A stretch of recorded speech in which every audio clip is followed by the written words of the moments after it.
Hoje nós vamos passar para você um panorama completo da Copa Feminina que vai começar no dia 20 de julho. As favoritas, o contexto histórico e como chega a seleção brasileira. Vem com a gente, o Rotas da Bola está começando. Tudo sobre futebol internacional. Rotas da Bola.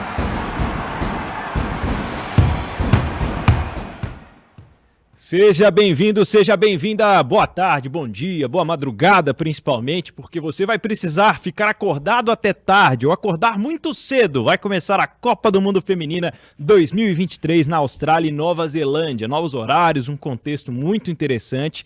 E o Rotas da Bola, podcast de futebol internacional de O Tempo Esportes, está começando para falar tudo sobre a Copa do Mundo de 2023. Eu sou o Pedro Abílio e comigo, como sempre, o editor do Tempo Esportes, Fred Jota. Tá empolgado para mais uma Copa do Mundo neste podcast, Fred? Tudo bem? Tudo bom, Pedro. Super empolgado. Uma Copa do Mundo recheada, em vários sentidos, em termos de preparação, em termos de qualidade do futebol e também com aquele inchaço que a gente já viu no campeonato masculino, que por várias razões, a gente vai falar sobre isso daqui a pouquinho. Hoje nós temos convidadas aqui no Rotas da Bola. A equipe de O Tempo Esportes está trabalhando num material especial sobre o Mundial e a gente tem duas repórteres desse time que está trabalhando nesse material, portanto temos muito conhecimento, muita informação hoje aqui para o Rotas falar sobre a Copa do Mundo. Débora Elisa, você está acostumada com mundiais, você está acostumada com horários alternativos para acompanhar esporte.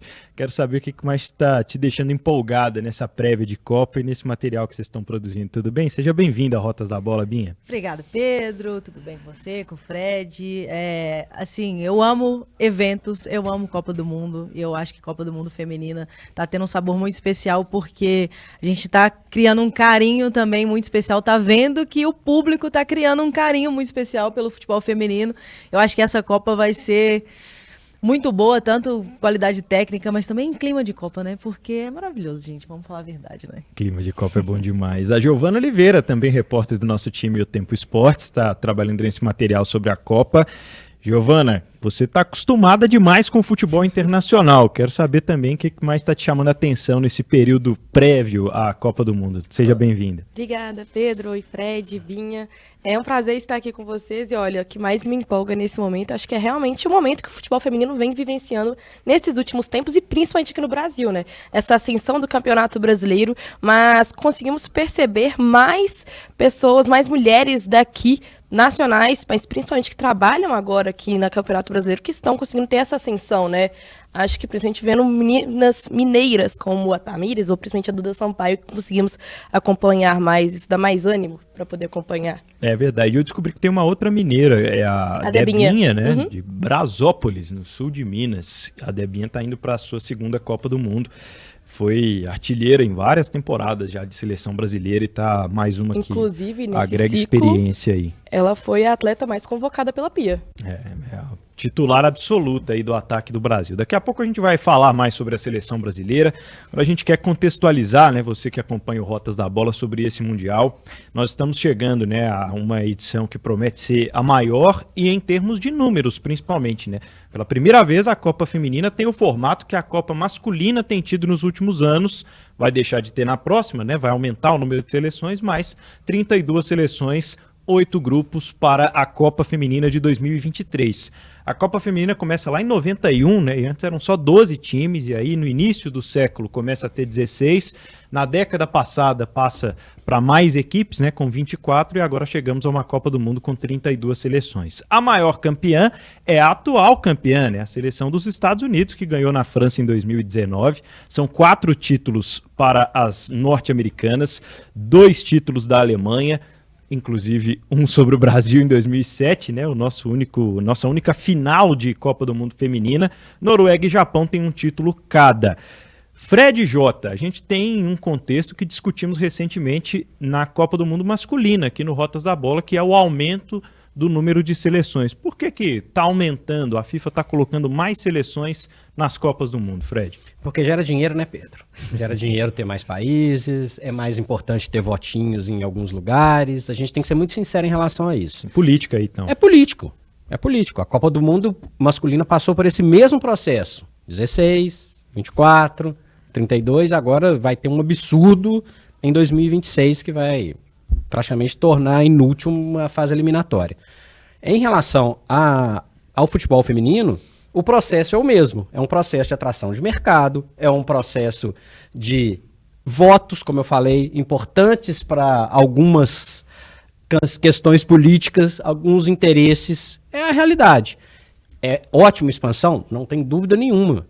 Quanto mais o futebol feminino estiver em mais cantos, em mais confederações evoluindo, maravilhoso. Inclusive, a gente já vê também um reflexo do que aconteceu em 2002. Uma Copa do Mundo com 2 sedes, Austrália e Nova Zelândia. Mas tem um interesse.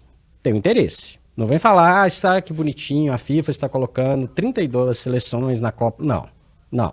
Tem interesse, uma abertura de mercado e, pensando de uma forma muito otimista, eu gosto de pensar que isso pode trazer efetivamente uma evolução em lugares que ainda passam por um processo bem distante do que a gente vê hoje no Brasil, do que a gente já sabe que é estabelecido nos Estados Unidos, na Inglaterra e em outros países. Mas o interesse principal é comercial, é grana, e a gente viveu uma questão em 2019 que foi muito interessante, a gente percebeu a atração do público, a gente percebeu, inclusive aqui no Brasil, as pessoas acompanhando efetivamente a Copa do Mundo, a gente viu transmissão em TV aberta, a gente viu várias situações. Opa, a galinha dos ovos de ouro chamou a atenção de quem manda no futebol. Então, eu gosto muito de pensar nisso. Tem essa parte que sempre vai existir, mas tem esse outro lado. Que essa ampliação, e por favor, que pare nos 32, que não siga o exemplo ruim do futebol masculino. Que seja realmente um estímulo para a evolução em outros países. Não seja uma coisa meramente comercial. Que seja o comercial do lado bom. Que consiga chegar a mais pessoas, que consiga ter mais espaço para transmissão, que consiga ser uma coisa que a gente não viu lá atrás, lá em 91, lá em 2011, 2015 um pouquinho, e 2019 acho que deu uma desabrochada, não só em relação à Copa do Mundo, basta ver o Camp Nou lotado em jogo do Barcelona e outros vários estádios lotados para o futebol feminino, uma realidade que era bem diferente quando a Copa do Mundo começou lá atrás. Quando tem a troca, né, quando o Gianni Infantino assume a FIFA, ele promete um investimento no ciclo, né, de cerca de 1 bilhão de dólares ali para fomentar o futebol feminino e esse aumento acontecer. Diferente das Copas do Mundo que a gente viu recentemente no futebol masculino, a Copa da Austrália e Nova Zelândia, ela já encontrou uma estrutura meio que envelopada, meio que pronta ali de estádios, de um país, de desenvolvimento mesmo, de facilidades estruturais, que na Copa do Mundo de Futebol Masculino, por exemplo, a gente vê construção de grandes estádios, gasto de dinheiro exorbitante. Não é o caso. E o Fred citou uma situação, Binha, que em 2019, né, na Copa da França, teve um boom de audiência, teve uma Copa do Mundo com os moldes mais parecidos com a Copa do Mundo de futebol masculino em termos de transmissão, só que a gente tinha aqui para o Brasil horários melhores, né? Vamos ter jogo aí 2 da manhã, 3 da manhã, tem horário das 4, tem os jogos que são mais cedo lá, então os jogos de manhã, tem 10 horas da noite aqui vai ter jogo lá. Como é que você enxerga isso para o engajamento, para o envolvimento do público brasileiro com a Copa? Eu acho que, assim, a gente vem de um momento muito especial, né? Que eu falei, muita gente curtindo, muita gente assistindo. E isso pode ser uma questão que vai diminuir um pouco o público se a gente considerar o contexto completo, né? Que é o que a gente não vê, por exemplo, na Copa do Mundo de futebol masculino, que os trabalhos não liberam, né? Não tem ponto facultativo. Então, assim, é meio que... Olha, se você quer assistir, você tem que se virar aí para acordar 2 horas da manhã, 4 horas e depois seguir o seu dia como se não tivesse acontecendo Copa do Mundo. Isso é o contexto que a gente vê hoje no Brasil ainda quando a gente fala de Copa Feminina. Mas ainda assim eu acho que vai ter um engajamento muito maior por conta de... A gente vê que várias pessoas não só assistem porque é Copa, né? Muita gente criou um carinho de assistir os clubes, de assistir Brasileirão. E a gente vai ter também, né, não só TV aberta, TV fechada, mas também streaming, assistir na internet, talvez assistir ali um reprise. Então, eu acho que sim e não. O horário com certeza atrapalha, né? não dá, né, pra, né, sempre... A gente já passou por isso, né, Copa do Mundo masculina lá atrás, que aí 2002, acordava 4 horas e Tóquio, tal, mas... né, as Olimpíadas. É, a Olimpíada de Tóquio, que foi recente, aí realmente Olimpíada é da difícil. China, né? É muito Pequim, né, complicado. 2008. Mas eu acho que existe também essa... Talvez vai ter mais gente ali que é aquele fã que vai botar o despertador e que vai assistir a seleção brasileira, como a gente fez muito na Olimpíada. Né? Que a Olimpíada, que foi só 2 anos atrás, já teve, assim, na questão do futebol feminino, que é muito grande em Olimpíadas também, né? Mesmo horário ruim, era todo mundo assistindo e acompanhando o Brasil. Então, acho que vai ter essa questão aí de, talvez... Algumas pessoas não vai ter aquela... Ah, tô aqui à tarde, vou ligar a TV e ver o que tá passando, mas quem procurar vai conseguir achar várias opções aí para acompanhar. Além do crescimento da Copa do Mundo em si, em termos de número de seleções, de investimento e tal, a gente tem um outro processo que é a FIFA investindo no Mundial de Clubes, em Liga das Nações na Europa, uma Copa América um pouco mais estruturada, apesar do Brasil nadar de braçadas como sempre. Ô, Giovana, diante de todo esse contexto, você acha que a gente está esperando a melhor Copa do Mundo, a maior Copa do Mundo do futebol feminino? Com certeza, Pedro. Acho que, como você citou, em todo o contexto assim, do mundo mesmo, nós conseguimos perceber o quanto as pessoas estão mais realmente conectadas com o futebol feminino, mas pensando agora no local mesmo, pensando aqui no setor, no Brasil, América do Sul. Nós estamos apaixonados com o futebol, mas acho que agora, eu vejo muito pelo meu pai, que tem 80 anos, ele já, entre aspas, acostumou a ligar a televisão e ter um futebol feminino lá passando. Então ele já procura saber, poxa, vai começar a Copa do Mundo Feminina, já como que vai ser a situação do Brasil. E são os horários que, querendo ou não, estão até que tranquilos, assim, nesse primeiro momento da seleção brasileira. 7 da manhã, 8 da manhã, um senhor de 80 anos, meu gato, acorda 6 da manhã e tá tranquilo para assistir. Mas eu acho que agora estamos muito mais conectados com o futebol feminino, mas principalmente engajando no sentido de, poxa, por que vai convocar a fulana? Por que vai convocar a ciclana? E não só aqui no Brasil, mas em outras seleções também. E tivemos também vários burburinhos nesta véspera de Copa. Inclusive da França, assim, que mais voltado pra gente, porque tá no nosso grupo, né? Então, assim, eu acho que agora tá muito mais realmente, a gente tirando essa parte de futebol feminino, tem um coitadismo, né, de você achar que, poxa, a gente tem que passar aquele pano de se vai acontecer essas coisas ruins, mas não, pô, vão cobrar também, vamos lá, por que você fez isso, por que jogou desse jeito? Então, acho que a gente tá conseguindo agora também mudar a chave e tratar da mesma forma que já tratamos o futebol masculino há muito mais tempo sobre cobranças. Lembrando, Pedro, acho que tem uma questão muito interessante, eu vou falar do exemplo da Inglaterra de 2022, porque a Inglaterra conquista a Euro em Wembley, estádios lotados em Old Trafford, estádios lotados na capital, em Londres, e pela primeira vez, acompanhando os relatos e lendo e entendendo o que significou aquilo para a Inglaterra, não foi uma questão assim, o futebol feminino, a seleção feminina conquistou, a Inglaterra conquistou. Eu acho que esse é um grande diferencial. A gente está falando do estádio lotado, o Wembley cabe 90 mil pessoas, Old Trafford mais de 70. Na fase preliminar, na fase, né, fase de grupos. Então acho que esse é o grande diferencial. A Copa do Mundo tem essa facilidade. Tem essa capacidade. No caso foi a Euro, mas assim, a Copa do Mundo pode ainda potencializar isso. Porque antes era assim, a seleção feminina tá jogando lá, beleza? Então tá bom. Então, nesse exemplo recente, de uma competição muito mais parelha do que a Copa América aqui, não tem comparação, teve essa questão, que eu acho que é um diferencial. Sim. É o país entender que é a Inglaterra, é o Brasil, e por aí vai. Aí eu acho que também falta a questão da confederação também entender o contexto. Igual tivemos agora há pouco o amistoso entre Brasil e Chile, e os preços dos ingressos estavam mais caros que os ingressos vendidos na Austrália para a Copa do Mundo, para um amistoso.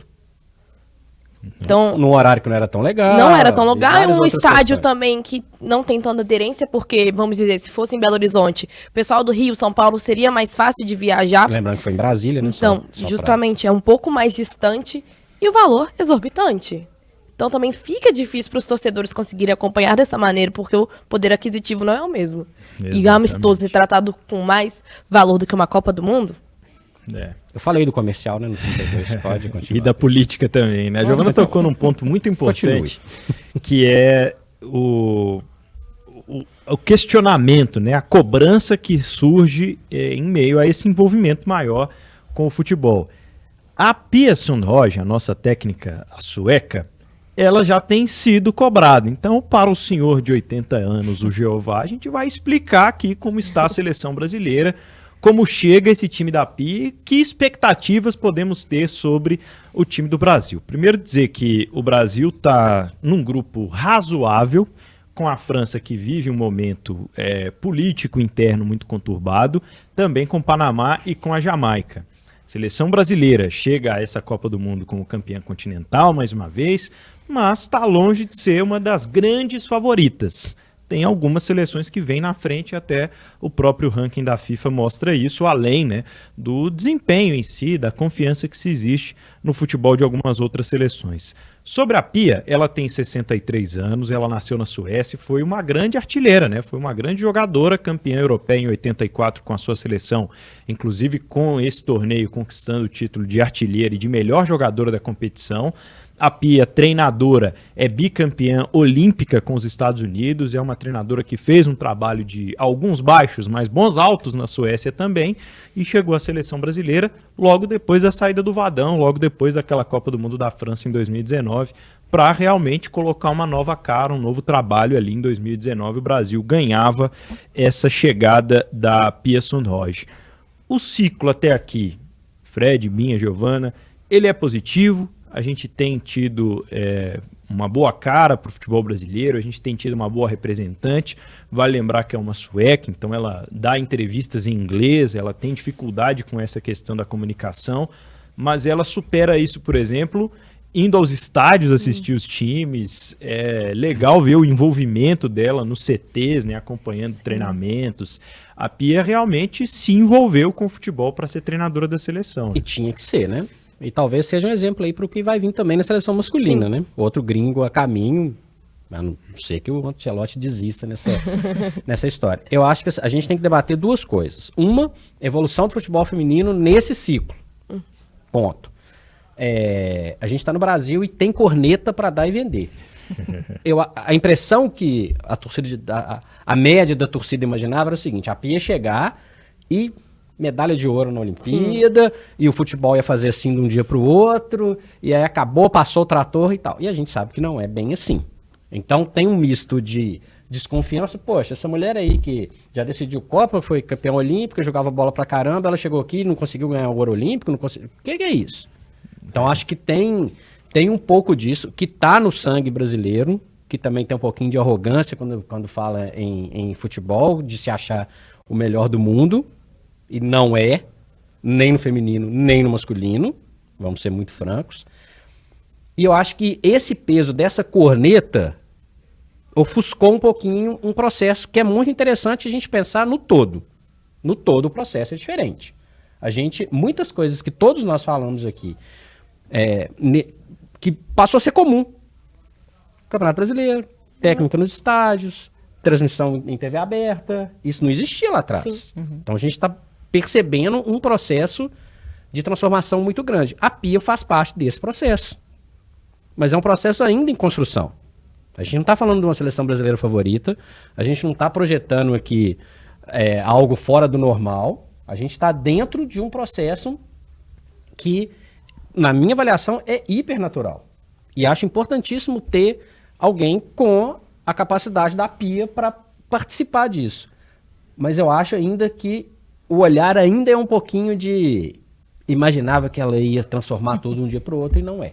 É mais transição do que conclusão, né? Eu acho que é o que a gente entender que é um processo, aquela frase, né, famosa no basquete americano, trust the process, né, confiar no processo. E muitas vezes, como o Fred falou, o brasileiro não tem paciência mesmo para confiar em processos. Mas eu acho que são duas coisas que eu vejo como positivas no ciclo como um todo, tirando, claro, a evolução técnica que a gente vê mesmo no próprio futebol brasileiro nos últimos 4 anos. Para quem acompanha futebol feminino mesmo, ver uma final de Brasileirão como foi ano passado, num Corinthians e Inter, você vê o jogo muito mais rápido, algo que o futebol, às vezes, até quando a gente traz para ver aqui no futebol mineiro, que ainda não está no mesmo nível do que um futebol paulista, o jogo acaba sendo mais lento, mais pesado. Se você pegar uma final de Brasileirão, um jogo mais rápido, com mais qualidade técnica, isso vem evoluindo no todo, né? E claro, a gente fala o futebol brasileiro e aí isso se transfere também para a seleção. Eu acho que uma das coisas principais da chegada da Pia de positivo para o fã do futebol feminino foi que acabou uma sensação de que tá aí, fica por isso mesmo. Eu acho que trazer a Pia foi algo que empolgou o torcedor e o fã do futebol feminino no sentido de, olha, estão olhando para a modalidade com carinho, com interesse para fazer isso evoluir, e não só vamos ter porque tem que ter. Porque eu acho que até a última Copa, a minha sensação mais ou menos era essa. Inclusive, com técnico. Sim. trazendo uma mulher. Inclusive, eu acho trazendo que é um fator uma mulher. importantíssimo nesse processo também. Essencial. E uma mulher que já foi jogadora, né, que entende ali. E aí são várias coisinhas. Eu acho que isso, a grande sensação que eu tive de isso foi positivo, foi isso. Foi uma sensação de que as entidades estão olhando para a seleção brasileira feminina com mais carinho, com mais cuidado, e não só como a gente via denúncias antigamente, que deixa, esse técnico ali não se deu bem no masculino, vamos jogar ele pro feminino e ver o que acontece.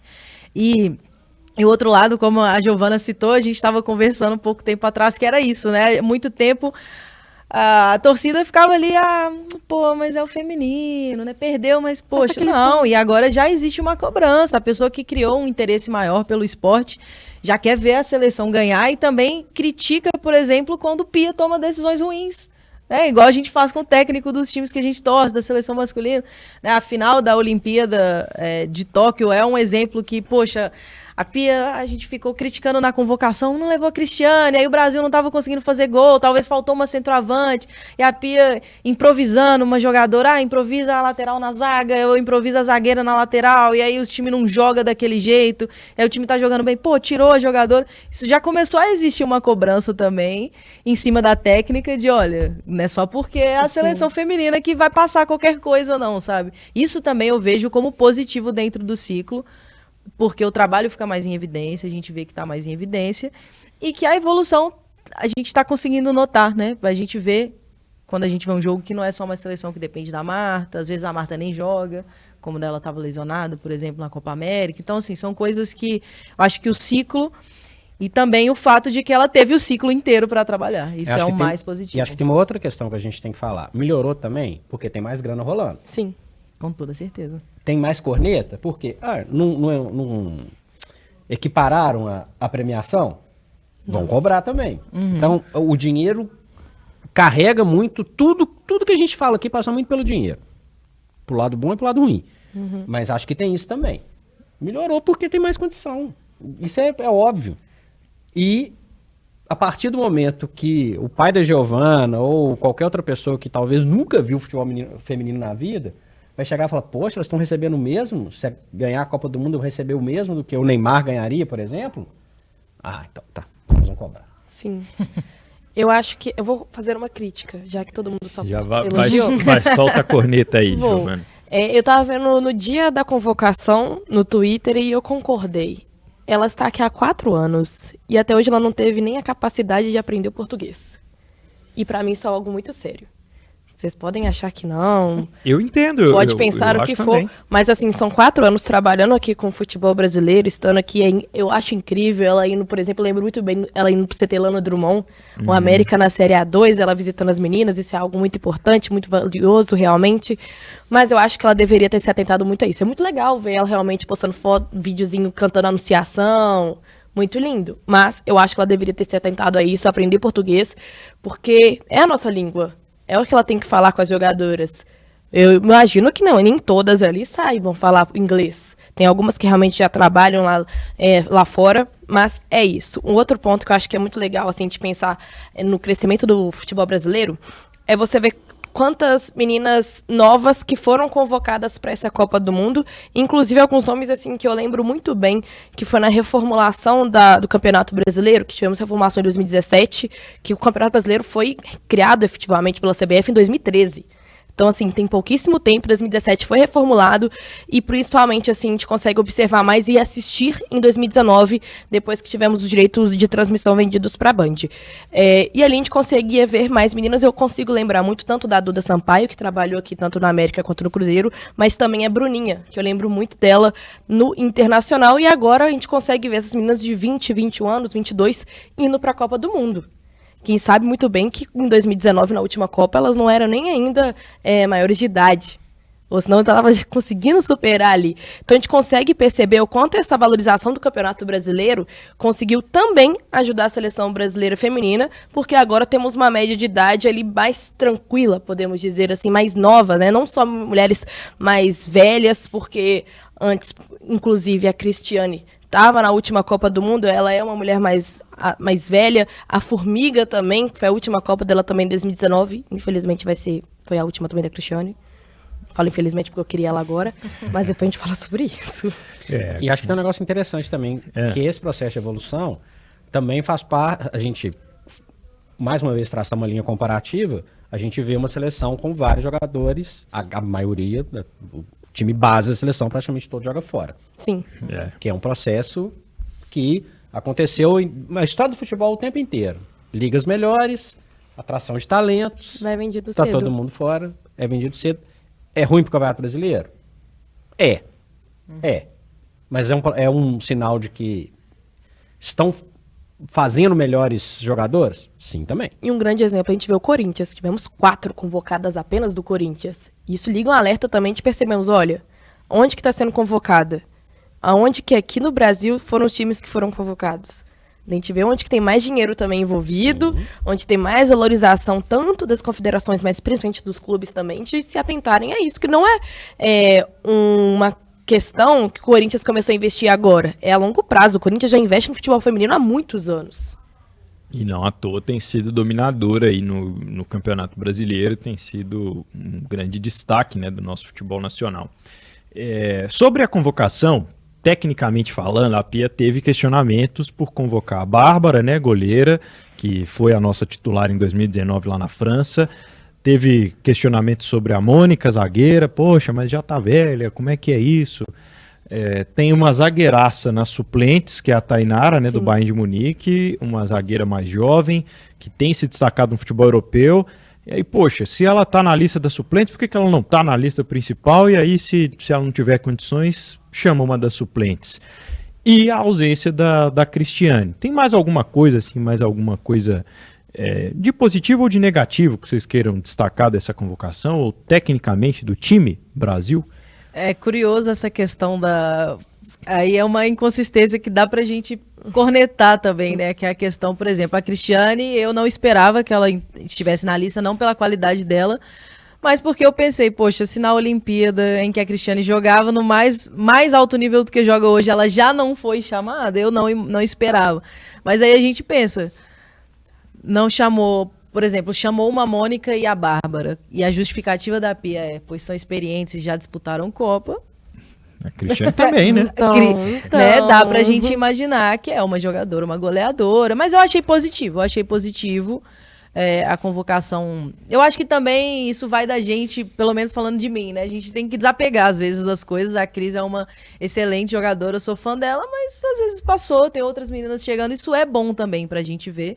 E o Brasil, o que eu acho que ali criou tem muita qualidade no ataque e ainda a defesa ainda precisa evoluir um pouquinho mais, eu acho, mas eu não acho que faltou, não senti assim que teve algo que eu fiquei incomodada, faltou alguém, eu não gostei, mas realmente as convocações ali da Bárbara, por mais que me doa, porque a Bárbara é responsável de uma das minhas maiores alegrias na história esportiva da minha vida, que foi assistir Brasil e Austrália na Olimpíada no Mineirão aqui, que foram batidos 10 pênaltis, né? E aí, na hora que o próximo era a Bárbara que ia bater, ela fez a defesa e o Brasil classificou nos pênaltis, que jogasse Mineirão lotado também. Mas também não acho que talvez ela teria tanto espaço, mas isso vem a um ponto também que eu acredito que a posição de goleiras é uma das posições em que mais engatinha na evolução técnica no futebol feminino. Isso acontece, né? É difícil a gente falar hoje que a gente tem excelentes goleiras, né? Poxa, tinha tanta goleira aqui, por que não chamar? Então, talvez, né, a Pia, com certeza, sabe de muitas coisas que eu não sei. E por mais que a gente tenha ficado assim, poxa, mas a Bárbara nem tá jogando tão bem, ela é uma goleira que tem muita experiência em uma posição em que ainda se tem muita deficiência, né, tem muita dificuldade de caminhar no futebol feminino. Goleira do Flamengo, inclusive, que tomou vários gols, para se resumir, do Santos Absurdo. no mata-mata do Campeonato Brasileiro Feminino. E tem a Lorena machucada, Isso que eu né? ia falar. Então seria um nome mais experiente, né? A Lelê do Corinthians é uma goleira um pouco mais jovem, mas promete ser a titular. Mas tem a questão também da goleira da Ferroviária, que eu acabei de esquecer, a Luciana. A Luciana, que é uma goleira experiente, ela fez um campeonato brasileiro melhor do que o da Bárbara, então não tem nenhum porquê de falar assim que, não convoquei a Luciana pelo momento, porque o momento da Bárbara é horripilante. Desculpa a palavra, mas assim, é horrível. A Bárbara não tinha que ser convocada, me desculpa, mas ela não tinha. Tanto que o pessoal tá até brincando nas redes sociais, falou assim, Lele, pelo amor de Deus, não machuca, porque a Bárbara tá indo nem é como terceira goleira. Pelas entrevistas que a gente vem observando, os treinos, a Bárbara tá vindo pra segunda goleira. Isso que pra mim é o pior de tudo. Porque a Bárbara não é boa, gente. Há muitos anos ela não vem fazendo bons campeonatos brasileiros, não vem representando. E outro ponto também, a Luciana, ela estava na última convocação, inclusive estava na finalíssima. Foi pra Inglaterra, tanto que todo mundo falava assim, não, a Luciana vai pra Copa do Mundo, vai conseguir fazer um bom campeonato, e do nada a Bárbara é convocada pra Copa. É confuso, né? A gente pode dizer que Então, por isso que eu falo também que eu esperava a Cris, porque se a Bárbara foi convocada sem participar do ciclo inteiro, então a Cris também tava pra si. Mas tem coisas internas que a gente talvez não Ah, com certeza. Aí tem até aquele burburinho nas redes sociais, a Luciana, realmente, eu entendo muito o lado da Luciana, dela ter ficado muito estressada, e ela fez inúmeros posts, assim, realmente xingando bastante, tanto a CBF, mas principalmente essa convocação da Bárbara. E tem uma palavra que a Débora usou há pouco, que acho que é a parte mais difícil desse podcast, que é desapegar. Vamos sair da defesa, vamos sair do gol, vamos para o ataque, porque promete ser a última Copa da Marta, já nesse amistoso contra o Chile, já nos últimos jogos, né, há um indício de que a Marta não é mais uma titular absoluta da seleção. A Pia respondeu na coletiva quando da convocação, né? Não sei se ela vai ser titular, em alguns momentos não, mas é uma jogadora que sabe da importância que tem não só para o meu ciclo, mas para a história do futebol mundial, né? Afinal de contas, é a maior artilheira de Copas, é a pessoa que marcou antes de todo mundo, né, gols em mais Copas do Mundo, e chega a esse Mundial com 37 anos. A gente está pronto, Fred, para desapegar da Marta? vai ser difícil. Porque assim, a gente teve a sorte de ver, ou está tendo a sorte de ver ainda, né, uma extra classe. A Marta é um absurdo, gente. A Marta é espetacular. É a pessoa que fez mais gols em Copa do Mundo, beleza? Ponto. Indiscutível. E a gente vai ter que tentar entender como é que vai ser esse processo. Vai chegar numa outra Copa do Mundo? Difícil. Acho pouquíssimo provável. É importante ter ela? Indiscutível. Indiscutível. Sim. Se ela vai ser titular ou não, sinceramente, não interessa. É importantíssimo. A gente entende, a gente vê, a gente não está no dia a dia do lado da Marta, mas a gente entende a linguagem corporal das pessoas que estão ao redor da Marta quando a Marta está lá. Pelo perfil dela, pelo que ela significa.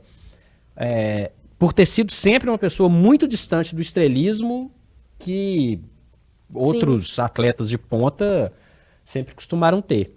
Então ela é fundamental dentro, fora de campo, no grupo, na concentração, no banco de reservas. É um processo difícil. A gente que ama o esporte, quando a gente chega perto desses momentos, dá aquele, puxa vida, vai acabar e a gente não tem o que fazer. Sim. Né? Assim, a gente torce para que o processo, vai ser difícil trazer uma outra Marta, né? Mas que o processo consiga trazer jogadoras de um nível, se não for a Marta, um nível mais próximo. Caminha para isso? Caminha. Mas a genialidade é um negócio que Não adianta você colocar dinheiro, não adianta você aumentar a sua liga, você transmitir na TV aberta, não adianta você ter a técnica da Suécia. Não adianta. O talento é uma coisa que vem de um outro lugar. É uma pena, assim, eu falo com uma dorzinha no coração que isso tá acabando e que daqui a 4 anos é uma Copa sem a Marta. Ficaria surpreso se a Marta pudesse participar de uma Copa com 41 anos? Não, totalmente. Mas eu estou me preparando para um processo que está acabando com uma dorzinha no coração. A própria Marta mesmo, né? Acabou falando, olha, vai ser minha última Copa. Assim, a gente sabe que todo mundo pode fala. ser, né? Vai que a Copa do Mundo vai acontecer no Brasil, porque tem chance da Copa vir pra cá. Mas o que eu acho da Marta, eu não lembro, eu tava comentando aqui, não sei se foi com o Pedro, alguém me perguntou sobre a Marta essa semana, e eu falei, cara, ela pode ter 37 anos, quando a gente assiste um jogo, né, ela nem ia jogar nesse amistoso contra o Chile, né, que aconteceu na semana passada, e ela entra, a condução de bola é diferente. É diferente. É diferente. É uma coisa que, por mais que ela tenha 37, ela vai estar ali. E isso tudo que o Fred falou, de liderança, de ser uma inspiração, né? Mas daqui a pouco a gente vai falar sobre uma entrevista que a gente teve de essas mulheres, Marta, Formiga, Cristiane, elas representaram o Brasil muito em épocas em que não tinham outras mulheres a quem se inspirar, né? E hoje a gente tem meninas da seleção que, por elas estarem ao lado da Marta, já é uma coisa, poxa, eu cresci, queria ser igual a Marta e não ser talvez igual Pelé. sei lá, um Pelé ou algum outro jogador masculino.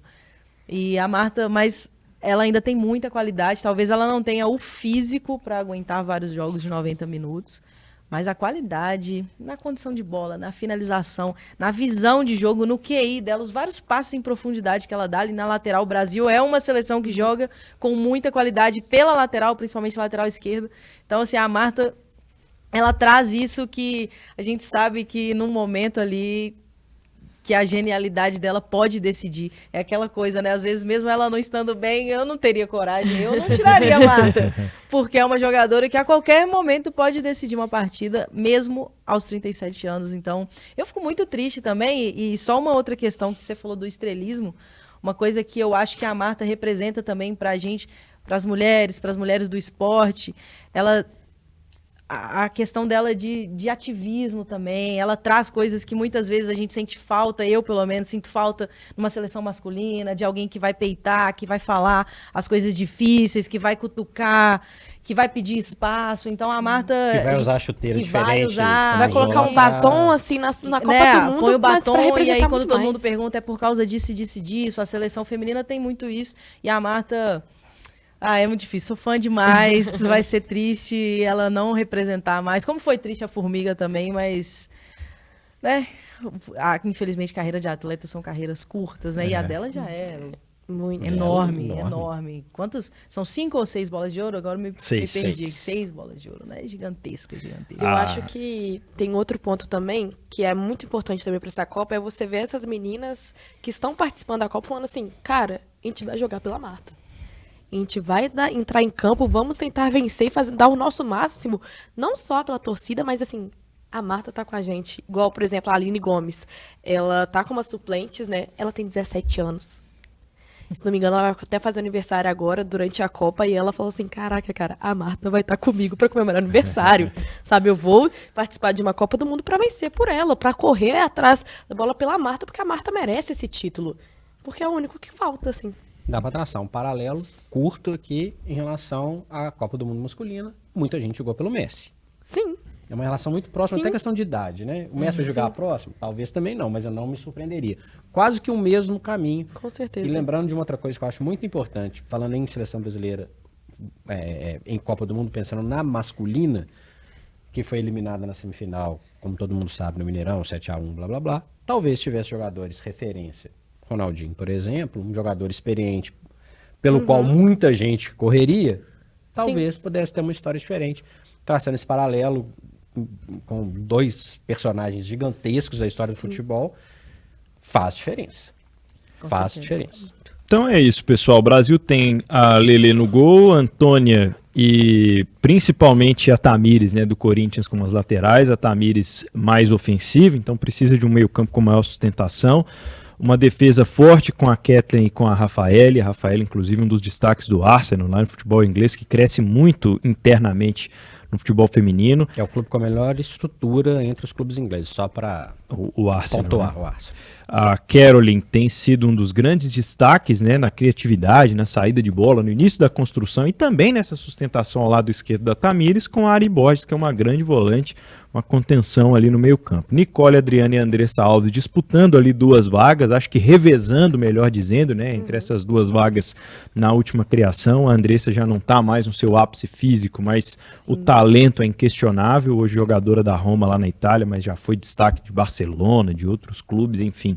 A Geise, sim, um destaque do Barcelona para dar muita velocidade no 1 contra 1, uma jogadora muito talentosa, mais jovem, mais vigor também, e aí talvez acho que essa seja a peça a se revezar mais com a Marta e a Debinha no ataque. Esse é o time base do Brasil, que estreia no dia 24 de julho, 8 da manhã contra o Panamá. No dia 29, enfrenta a França às 7 da manhã. Jamaica no dia 2 de agosto, 7 da manhã também. Lembrando esses horários de Brasília. Tá num chaveamento complicado. Se passar para as oitavas, o chaveamento do grupo F é o H, então em primeiro ou em segundo pega equipes que vêm do grupo H. Depois para o chaveamento das quartas, grupos B ou D, né, que vão disputar nas oitavas. E aí o Brasil pode ter pela frente Alemanha, Dinamarca, Inglaterra, Austrália, Canadá. São seleções que estão aí pelo caminho. Vamos fechar a seleção brasileira com uma convidada especial que vai estar na matéria de vocês sobre a Copa do Mundo, né, Binha? Isso mesmo, né? A gente teve a honra, assim, de poder receber os 2 centavos, né? As ideias ali ninguém menos que Formiga, que disputou também aí Copas do Mundo desde a 2ª edição de Copa do Mundo e não vai estar nessa, mas a gente perguntou ela exatamente o que é que o Brasil melhorou nesse ciclo, né? Aquele debate que a gente teve e como que ela, como agora ex-jogadora de seleção aposentada, acha que o Brasil vai chegar para disputar essa Copa. Então, vamos ouvir aí da Formiga. Eu acredito que o Brasil vai chegar bem. Temos numa chave, não digo que é a melhor, né, a perfeita, em condições assim, de seleções. Eu acho que tem um outro lado lá que está um pouquinho melhor. Mas dentro disso a gente não pode estar escolhendo adversário. A gente tem que impor nosso ritmo de jogo até o final. Pensar jogo a jogo. Não podemos pensar agora em dizer que já estamos na final, porque até lá há muito que batalhar para conquistar isso, mas vamos chegar bem. Eu acho que depois do primeiro jogo, passar aquele nervosismo, volta aquela confiança, né? Aí vão ter um bom teste contra a França, mas eu acredito que a seleção vai bem também. Então eu acredito que vão estar bem. Vamos estar preparados para isso, que até porque muitas ali estão participando de sua primeira e outras vai estar participando da sua última, então acredito que a entrega vai ser 100% de todas, não só das atletas. Acredito que a comissão, o Brasil em si vai estar abraçando. Então eu torço muito para que esse grupo aí que foi escolhido vá bem e possam trazer esse troféu para o Brasil. Formiga, que vai ser comentarista, né, na Copa do Mundo de 2023. Agora, pessoal, eu quero falar com você sobre a KTO.com nessa Copa do Mundo, porque você já pode, por exemplo, dar o seu palpite para quem vai ganhar a Copa do Mundo. Temos favoritas. Segundo a KTO.com, largo na frente Estados Unidos, Inglaterra, Espanha, Alemanha. Para você ter uma ideia, para o Brasil, odd de 25 se o Brasil for campeão. Então o Brasil está ali ainda num momento instável, digamos assim, pelo menos antes do início da Copa do Mundo, mas claro, jogo a jogo também. Você pode brincar e se divertir na KTO, Fred. Exatamente. O importante é que na KTO você tem muitas maneiras de aproveitar o esporte e se divertir como a gente vai se divertir na Copa do Mundo, viu, Pedro? Mas sempre brincando do jeito responsável, por favor. Estamos chegando... Você tem mais de 18 anos, né? Tem, então, tem. Beleza. Então você entra lá na KTO.com, faz seu cadastro, faz bonitinho, porque lá a diversão acontece. Muito bem, pessoal. Seguinte, hein? Vamos para os acréscimos aqui do Rotas da Bola de hoje, terminando esse nosso episódio para falar sobre as demais seleções. Quem são, nas opiniões e nas informações aqui do nosso trio, do nosso quarteto, as favoritas para esta Copa do Mundo de 2023. Alguém tá Começa, ansioso. senhor. Você já levantou o braço, Fred, quem ansioso. acompanha em vídeo já sabe que você está aí pronto para falar.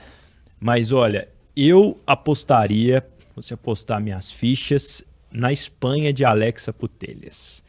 Eu acho que o futebol espanhol ele cresceu muito, ele tem reflexo, né, nesse Barcelona que tem sido avassalador no futebol europeu e com a melhor jogadora do mundo atualmente. Eu acho que a Espanha chega como a grande favorita? Acho que não, mas acho que é a seleção que mais tem margem para desenvolvimento ao longo de um torneio de tiro curto. Então eu apostaria as minhas fichas e vou tentar assistir ao máximo possível a seleção espanhola nesse Mundial, Fred. Bom, eu não descartaria a campeã da Euro, a finalíssima, de jeito nenhum. Estamos surpresos, Fred. Muito Nossa! obrigado. Tinha uma surpresinha no fim, né? Eu acho que o processo que levou a Inglaterra ao título da Euro e da Euro para esse ano teve algum processo, algumas mudanças, mas eu acho que o time e a força do campeonato inglês feminino tem se destacado cada vez mais. Eu acho que teve o abraço da torcida, que eu citei aqui um pouco antes. Isso também é um impulso muito grande. Eu citei aqui a estrutura do Arsenal, que é impressionante. É impressionante. Das grandes marcas do futebol inglês é quem trata melhor, vamos dizer assim, o caso. Não estou falando que os outros tratam mal, tá? Estou falando que o Arsenal está num patamar diferente. E se a gente for ver a lista do The Best 2022, a gente vai ver muita gente lá da ilha. Então eu apostaria, mesmo sabendo que o processo de 2022 para cá é um processo um pouquinho diferente. Não vai jogar na Inglaterra, teve algumas pequenas mudanças, mas eu vou na campeã da Euro e na campeã da finalíssima. E aí, Binha? Eu acho que é impossível a gente falar de favoritas não citar os Estados Unidos, né? Por mais que eu acho que esse talvez é o momento do futebol feminino em que outras seleções mais começaram a chegar no mesmo nível, né? Por muitos anos e muitos ciclos de Copa e Olímpicos, os Estados Unidos estavam lá em cima e as outras seleções na prateleira abaixo. E agora é o momento em que a gente pode citar a Inglaterra, a gente pode citar a Espanha, porque o Barcelona realmente, se você olhar aí listas das 30 melhores jogadoras de futebol do ano passado, a maioria são jogadoras do Barcelona, mas eu não descartaria nunca os Estados Unidos por conta da experiência e por conta de quanto mais tempo para trás ali elas têm no desenvolvimento da modalidade, no desenvolvimento de categorias de base, em jogadoras jovens, é aquilo que de um ano para o outro surge uma seleção completamente nova, né? Claro que as peças ali vão se manter, uma Morgan e tal, mas surgem meninas que você talvez nunca viu jogando e jogam muito bem. Então, é impossível não falar dos Estados Unidos, mas também, assim, eu sou uma eterna romântica. Eu acho que o Brasil, olha, a gente falou aí de Alemanha e de Inglaterra, o Brasil jogou muito bem contra essas duas seleções, viu? Então, Verdade. talvez eu vou lá fazer aquela apostinha ali, quem sabe, no Brasil. Aquela fezinha no Brasil. O Brasil ganhou da Alemanha, né, em amistoso recente, e perdeu para a Inglaterra na finalíssima, primeira edição da finalíssima, né, no futebol. E teve um desempenho que empolgou muito, né, Mas diante de duas perdeu, seleções muito Nos fortes. pênaltis. Perdeu Nos pênaltis era pra ter vencido, tá? Nos pênaltis, Se não nos fosse a grande goleira Mary Raps. Um goleiro, Sem inclusive, que ganhou o prêmio, né, de melhor goleiro de luva de ouro. Sim, sem clubismo nenhum. Sem Entendi. clubismo Estamos surpresos total. também, viu, o Giovanna Oliveira. Quem é que vai mais chamar a atenção nessa Copa do Mundo? Quem é que você apostaria o seu suado dinheirinho? Eu vou apostar só no Brasil mesmo. Eu realmente não quero colocar pra fora. Mas eu acho que todas que estaram. Mas não podemos deixar de falar também sobre a França.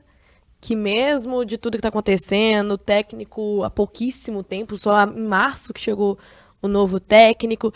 Tem outras questões assim, imbróglios também. Mas são os atuais campeões também. Estão jogando muito bem ainda. Então tem esse ponto. E claro, a Alemanha, que é o segundo do ranking. Gente, é bem complicado, né? É bem triste, às vezes, falar sobre futebol feminino. Você fica tipo assim, nossa, tanta seleção boa, mas eu acredito no Brasil. Canadá da Leon, Austrália de Sam Kerr, são seleções que têm grandes estrelas, Jogando né? em casa que, também, né? Que podem, de repente, desequilibrar, fazer alguma diferença. Essa questão da França, só porque a Giovana trouxe, talvez seja uma grande chance ali do Brasil aproveitar esse momento de instabilidade política que houve bem em cima da Copa ali, para Psicológico quem também. sabe se classificar em primeiro, né? É. Porque o Brasil tá no grupo da França, a gente sabe que vai jogar contra a França, então é um adversário mais forte na primeira fase, mas a França passou por um período, né, que começou em janeiro deste ano só, em que a capitã falou, olha, enquanto tiver A treinadora, agora me fugiu o nome dela aqui, é muito difícil falar. Eu anotei aqui, mas Não, a gente não vai jogar, né? Várias atletas foram com a capitã e boicotando a seleção, até que a Federação Francesa resolveu fazer essa troca. Isso tudo aconteceu recente, né? E o técnico que está assumindo agora, o Renard, ele foi técnico da seleção da Arábia Saudita na Copa Masculina, que venceu lá da Argentina, aquele jogo clássico, todo mundo ficou... Mas é um trabalho recente. Quem sabe o Brasil que está no momento contrário, né? Que a gente falou sobre o trabalho consolidado, de 4 anos, que a técnica teve com o grupo. E a França, quem sabe o Brasil não consegue aproveitar esse momento para... torcendo aí para classificar em primeiro e dar uma aliviada nesse chaveamento, que a gente sabe, como a Formiga mesmo falou, caiu de um lado complicado do chaveamento, mas que não pode escolher adversário. É chegar contra a Jamaica já classificado. Na terceira rodada. Difícil, acho que, vamos ver quem vai fazer mais saldo de gols contra Panamá e Jamaica aí, contando que a gente vai vencer de forma mais tranquila, né? Lembrando aqui, o Canadá, finalista da última Olimpíada, né? Tá no grupo com Austrália, Irlanda e Nigéria. Ganhou da Suécia nessa final olímpica, né? Que tá no grupo G com Argentina, Itália e África do Sul. Os Estados Unidos, citado aqui pela Binha, tem um grupo complicado, né? Com Holanda e Portugal, também com a seleção do Vietnã. A Inglaterra, favorita do Fred J, tem o grupo D com China, Dinamarca e Haiti. A Alemanha no grupo H com Colômbia, Coreia do Sul e Marrocos. E a Espanha tá lá no grupo C com Costa Rica, Japão e Zâmbia. Lembrando, né, Pedro, que a Noruega não está. É verdade. Noruega que já foi campeã do mundo e que nesse processo que eu falei da Euro conquistada pela Inglaterra, levou 8-0 da Inglaterra, que acho que foi um grande divisor de águas pro momento que o futebol inglês feminino vive. Pessoal, agora para a gente fechar, quero falar rapidamente aqui sobre o material de vocês, né? O tempo.com.br/esportes e em breve no Jornal Super também. Vocês estão preparando um material denso aí sobre a Copa, não é isso, Binha? Isso, sobre a Copa, sobre o momento do futebol feminino brasileiro, não só da Copa, mas mineiro principalmente. Sim. A gente chegou aí a falar com pessoas importantíssimas para a existência do futebol feminino em Minas Gerais. Claro, a gente ouviu da Formiga, que, né, dispensa comentários. A gente está com um material muito completo aí.